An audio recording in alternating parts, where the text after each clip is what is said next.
Salut les mecs, bon appétit, parce qu'en général c'est vrai que les vidéos un peu plus courtes, je les mets le midi. Ça je vous embête pas trop longtemps, juste le temps de vous dire bon appétit et de vous faire marrer un peu selon le cas. Pas toujours, mais en général je crois qu'on est quand même des joyeux drills ici. On a reçu un petit colis de la part de Nico, qui m'a mis un petit mot dedans d'ailleurs. Post-scriptum, désolé pour l'écriture, j'écris mal et en plus sans mes lunettes. Ne t'en fais pas. Salut Mani, je t'envoie quelques pièces que je sais. Bon, je sais pas quoi en faire. Il y en a qui ont une belle vie, d'autres sont en plus bon état que d'autres. Le moteur lui est neuf, il a servi 3 minutes. On va voir ça. J'ai pas aimé trop mou pour moi. Trop mou pour moi. Mais j'ai un souvenir que tu as un projet dans lequel il se sentira bien. J'espère que tu auras l'utilité de tout ce petit fourbi. Alors, voyons voir ce que tu nous as envoyé. Nous avons deux roues de HPI Boulette, pas MT Flux, mais le ST Flux, enfin l'ancien ST Flux, avec la carreau orange et noir, avec des pneus à chevrons. Et le MT Flux, qui avait la carreau rouge et noir, la belle carreau rouge et noir, avait les pneus qui étaient plus beaux. Enfin, je préférais les autres pneus. Sur la nouvelle version, ils ont inversé en fait. C'est le MT Pro, le MT, HPI Boulette MT, qui a ces pneus-là, et le ST a les autres. Dedans, nous avons une minibar T-Bone. À voir pour quel modèle.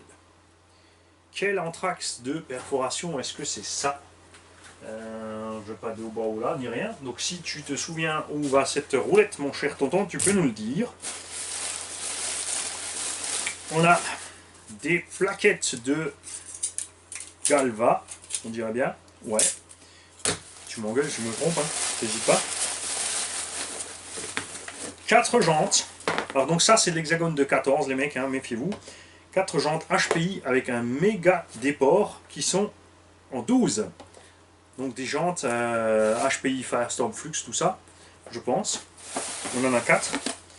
Donc 2, 3 et 4 ont un super déport, ça c'est cool. Ça. Maintenant il faut que je trouve des pneus pour mettre là-dessus. Une plus grosse plaque de Galva. Et le moteur. Un Robitronic 3652 3250 kV, effectivement, ça ira merveille dans les petits Stampede en 2S pour une conduite cool et en 3S pour un peu plus punchy sans exagérer. Donc je pense que toi, tu voulais un peu plus de patate que ça. Quand vous avez des petits 1/10 de ce genre, Stampede, slash de motrice 4x4, etc., dans l'idéal, prenez, si vous voulez rouler fort, des 3660. Ces petits moteurs-là, vous les prenez en petit KV pour rouler cool. Tout se passe bien. Si vous voulez forcer, et ils n'aiment pas ça.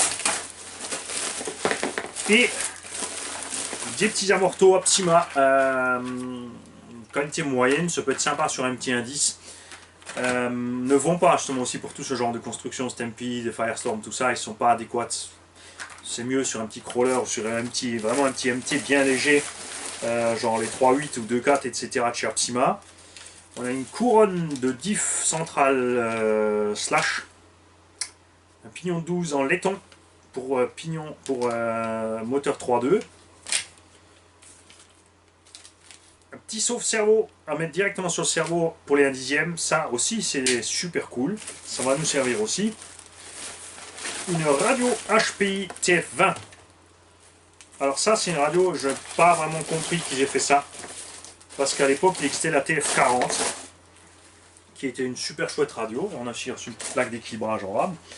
La TF40 est une super radio qui avait des brides. Et là, plus rien. Tu as juste les inversions, le dual rate de la direction et les machins. Elle a une forme atroce, elle a un feeling atroce, mais elle fonctionne. Donc elle fera merveille dans un engin pour les petits. La TF40, elle avait 4 potards. Tu pouvais régler tes EPA de direction, de gaz et de frein séparément tous. Et c'est vraiment une super chouette radio qui était fiable en plus. Donc jamais compris pourquoi ils auraient mieux fait à la limite de la remettre au bout du jour point de vue look, mais il n'y avait aucune raison de l'arrêter. Ça marchait à merveille, ils ont voulu je pense faire encore moins cher, ils sont tombés sur cette radio là, mais ça n'a plus rien à voir. Le pire de tout, c'est qu'ils ont osé te livrer ça avec le HPI 5 SC Flux. Sur les dernières montres, tu recevais cette ridicule petite radio qui vaut quoi, une quinzaine d'euros, même pas, livrée avec un engin pour 1000 € quasiment. Pur délire. Enfin, HPI, j'ai jamais vraiment bien compris ce qu'ils font. On était content avec nos Savage pourtant, mais ils ont tout bousillé. Parce qu'ils ont été trop gourmands. Et ça n'a pas l'air de vouloir s'améliorer malheureusement pour nous tous. J'espère qu'ils vont s'en remettre, que les prix vont redescendre, qu'ils vont revenir à la normale, qu'ils vont faire des nouveaux modèles ou qu'ils vont améliorer leur modèle parce qu'il y a vraiment plein de défauts. Ils ont repris la vieille gamme archaïque chez HPI qui a plein de défauts. Il y a plein de super bonnes choses dessus aussi, donc il faudrait vraiment juste les remettre au goût du jour. Ouais. Et les prix sur, par exemple, n'achetez pas de boulettes ST ou MT, ce sont des véhicules catastrophiques, vendus au prix d'un buggy 1/8. Donc tu achètes plutôt un buggy 1/8 genre Obao ou Team Magic ou Arma que d'acheter un ST, hein, parce que c'est aussi pourri que le Hobbytech BX RMT. C'est pour ça qu'il est foireux, je pense. Salut les mecs.